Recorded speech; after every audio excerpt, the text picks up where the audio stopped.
মাত্র তো 14 মাস হলো। 14 মাসেই এত অস্থির হয়ে গেলেন কেন?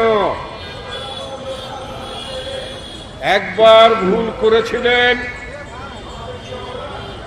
গণতন্ত্রকে হত্যা করে একদলীয় শাসন ব্যবস্থা চালু করেছিল আপনার বাবা। সেই কারণে বাংলাদেশের জনগণ আপনাদেরকে ক্ষমতার বাইরে 21 বছর রেখেছিল। মাত্র 14 মাস ক্ষমতা হারিয়েছেন। জনগণ ঝেঁটিয়ে ক্ষমতা থেকে বিদায় করেছে।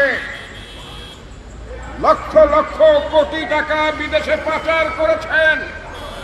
বিদেশে থাকতে তো অসুবিধা হওয়ার কারণ নাই, ওখানে তো সর্বসুখেই থাকতে পারেন। বাংলাদেশের জনগণের সম্পদ একের পর এক লুট করেছেন। আপনাদের মন্ত্রীরা কারোর 300, কারোর 350, এক একজনের বাড়িঘর পাওয়ার ঠিকানা আমরা পাচ্ছি। কারোর বাড়িঘর পাওয়া যাচ্ছে সিঙ্গাপুরে, কারোর বাড়িঘর পাওয়া যাচ্ছে দুবাইতে, কারোর বাড়িঘর পাওয়া যাচ্ছে মালয়েশিয়ায়, কারো বাড়িঘর পাওয়া যাচ্ছে লন্ডনে, আমেরিকায়। লক্ষ লক্ষ কোটি টাকা পাচার করেছেন, বিলিয়ন বিলিয়ন ডলার লুটপাট করেছেন। বাংলাদেশ ব্যাংকের 8 বিলিয়ন ডলার চুরি করেছেন।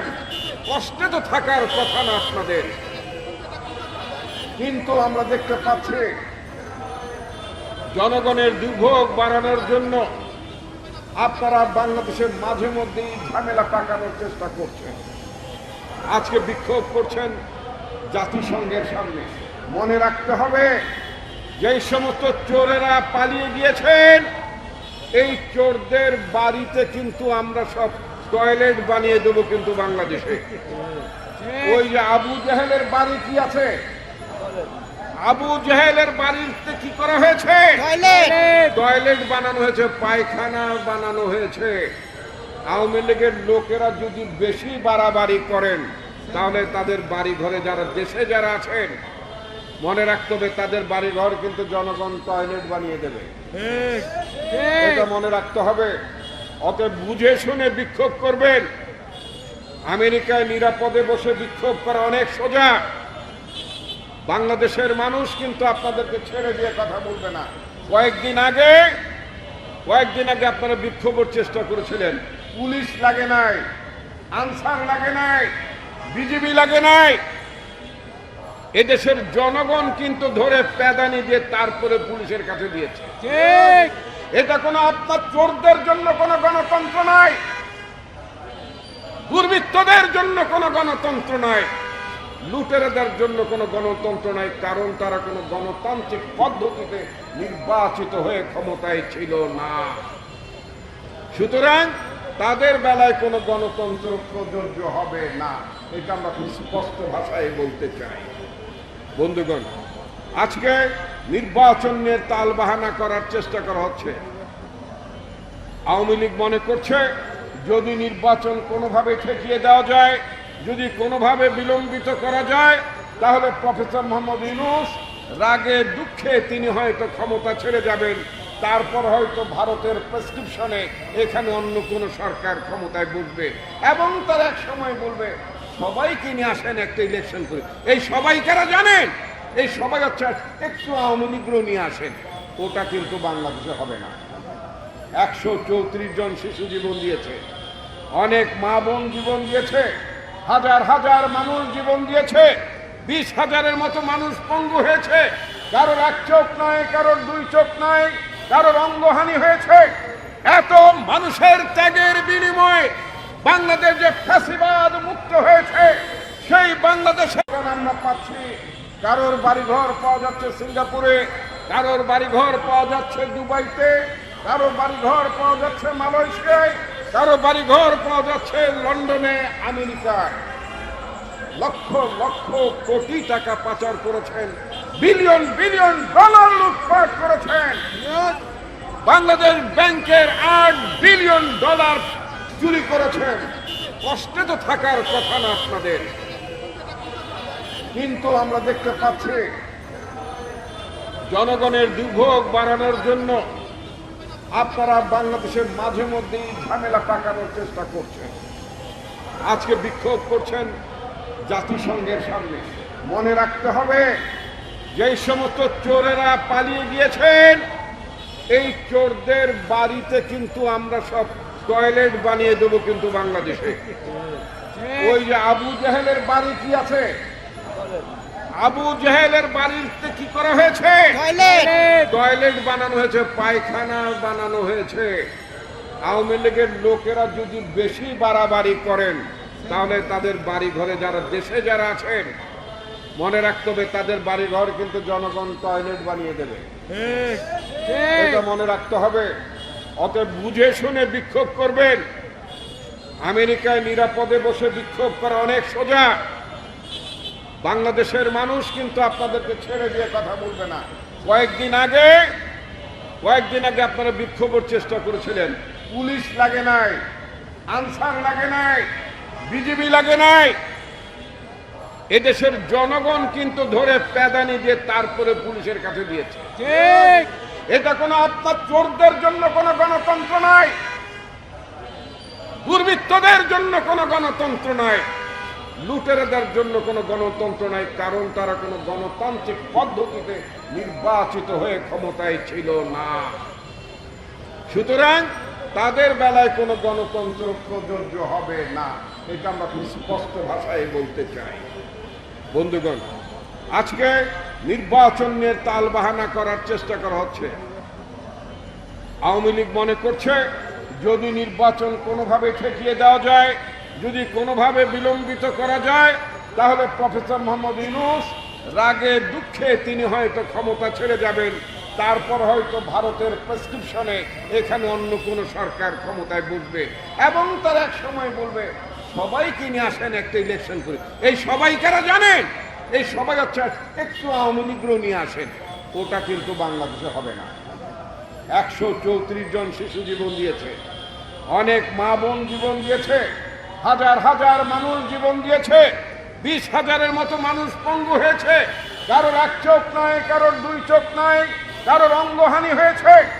এত মানুষের ত্যাগের বিনিময়ে বাংলাদেশ যে ফ্যাসিবাদ মুক্ত হয়েছে, সেই বাংলাদেশের রাজনীতিতে, সেই বাংলাদেশের নির্বাচনে, সেই বাংলাদেশে ভবিষ্যৎ নির্বাচনী পরিক্রমায় ফ্যাসিবাদের কোন অংশগ্রহণ থাকতে পারবে না। এটা আমাদের খুব স্পষ্ট অবস্থান। আর যারা নানা দফা দাবি নামে নির্বাচনকে বিলম্বিত করার চেষ্টা করছেন, মনে করছেন আরেকটু সময় পেলেই পেটে ক্ষুধা লাগবে এবং বেশি করে খেতে পারবেন, সেটা কিন্তু আমরা বুঝি। বেশি পেটে ক্ষুধা রেখে তারপরে খাওয়ার চেষ্টা করছেন, তাতে করে কিন্তু একেবারে শরীর এত খারাপ হয়ে যেতে পারে, তখন আর খাবারের সময় পাবেন না। সুতরাং টিআর যে সমস্ত উদ্ভট কথাবার্তা বলছেন, এগুলো বাংলাদেশের সংবিধানে এগুলো নাই, বাংলাদেশের নির্বাচনী ব্যবস্থা এটা নাই, আমেরিকায় নাই, লন্ডনে নাই, যারা সবচেয়ে বেশি গণতন্ত্রের চর্চা করে। এমনকি পার্শ্ববর্তী দেশে ভারতে যারা গণতন্ত্র চর্চা করেন, মোদী সরকারের অনেক বদনাম আছে, সাম্প্রদায়িকতার বদনাম আছে, ভোটটা মোটামুটি তো সেখানে ঠিক হয়। ওই দেশে কি পিয়ার আছে নাকি? ইন্ডিয়ায় পিয়ার আছে? লন্ডনে পিয়ার আছে নাকি? নাই। যুক্তরাষ্ট্রে আছে? নাই। পিয়ার একটা দেশে আছে, সেটা কোথায় জানেন? ইসরায়েলে, ইহুদি দেশে। এই ইহুদিরা পিয়ার সিস্টেমের নামে সংখ্যালঘু সরকার, ওখানে জনগণের উপর জুলুম করার জন্য, ক্ষমতায় টিকে থাকার জন্য নেতানিয়াহুর সরকার ইসরায়েলে গাজায় মানুষকে হত্যা করছে। ইসরায়েলিরা এই গাজায় শিশুদেরকে তারা একের পর এক হত্যা করে চলছে শুধুমাত্র পিয়ার সিস্টেমের নামে। কারণ পিয়ার সিস্টেম যদি ইসরায়েলে না থাকতো তাহলে নেতানিয়াহু সরকার গঠন করতে পারতো না। কারণ সে হচ্ছে একটা সংখ্যালঘুষ্ঠ দল, পার্লামেন্টে তার অবস্থান সংখ্যালঘু। এই সংখ্যালঘু সরকার শুধুমাত্র পিয়ারের নামে ওই ইসরায়েলের শাসন ব্যবস্থায় টিকে আছে এবং ওখানকার জনগণকে হত্যা করছে, শিশুদেরকে হত্যা করছে। আমরা ইহুদি ব্যবস্থা, যেই ব্যবস্থাটি যে ইহুদিদের জন্য অত্যন্ত প্রিয় ব্যবস্থা হচ্ছে পিয়ার, ওই ইহুদিদের পছন্দের পিয়ার বাংলাদেশের মানুষ মেনে নেবে না।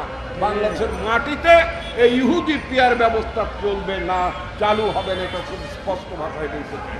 সুতরাং যারা জেনে বুঝে অথবা না জেনে পিয়ার করছেন তাদের জন্য বলতে চাই, বেশি ভাত কিন্তু দুধ দিয়ে মাখায় খাওয়া যায় না, কিন্তু যদি বেশি বাড়াবাড়ি করেন, নির্বাচনকে নিয়ে যদি কোনো ঝামেলা পাকান, তাহলে কিন্তু আপনার দায়িত্ব আপনাদের নিতে হবে। বাংলাদেশের গণতন্ত্র বিপর্যয়ের দিকেও চলে যেতে পারে। আমি বহুবার বলেছি, বাংলাদেশের গণতন্ত্র সংকটের মধ্যে আছে, দেশ একটি ট্রানজিশনাল ক্রাইসিসের মধ্যে আছে। এই সময় যদি সকল রাজনৈতিক দলগুলো যদি পরস্পরকে সহযোগিতা না করে, নির্বাচন অনুষ্ঠানে যদি সাহায্য সহযোগিতা না করে, তাহলে বাংলাদেশের নির্বাচন বিপর্যয়ের মধ্যে পড়ে যেতে পারে, যেটা হচ্ছে আওয়ামী লীগ এবং ভারতের নীল নকশা। আমরা আওয়ামী লীগ এবং ভারতের নীল নকশা বাংলাদেশে বাস্তবায়ন হতে দিতে পারি না। যারা নিজেদেরকে দেশপ্রেমিক বলে দাবি করেন, যারা নিজেদেরকে গণতান্ত্রিক শক্তি বলে দাবি করেন, যারা মনে করেন বিদেশি ষড়যন্ত্রকে যারা রুখে দিতে চান, তাদের দায়িত্ব হবে এই ভারত আওয়ামী লীগের চক্রান্তকে রুখে দেওয়া এবং নির্বাচন আয়োজনের ব্যাপারে আমাদের শক্ত অবস্থান রাখা। যদি ফেব্রুয়ারিতে নির্বাচন অনুষ্ঠিত না হয়, বাংলাদেশ অনিবার্যভাবে বিপদের মধ্যে পড়বে এবং ভারতীয় খপ্পরের মধ্যে চলে যাবে আমাদের রাজনীতি, যেটা আমরা হতে দিতে পারি না। বন্ধুগণ, আমি আমার বক্তব্য দীর্ঘায়িত করতে চাই না, শুধুমাত্র একটি কথাই বলতে চাই, বাংলাদেশের মানুষের অনেক ত্যাগ, অনেক রক্ত, অনেক সংগ্রামের বিনিময়ে আজকে একটি গণতান্ত্রিক রাষ্ট্র ব্যবস্থা প্রতিষ্ঠার দিকে আমরা এগিয়ে যাচ্ছি। তার বিরুদ্ধে যে ষড়যন্ত্রগুলো হচ্ছে, সেই ষড়যন্ত্রগুলো রুখে দেওয়ার জন্য দল মত নির্বিশেষে আমাদের সবাইকে ঐক্যবদ্ধ হতে হবে। আপনাদেরকে ধন্যবাদ। আসসালামু আলাইকুম রহমতুল্লাহ।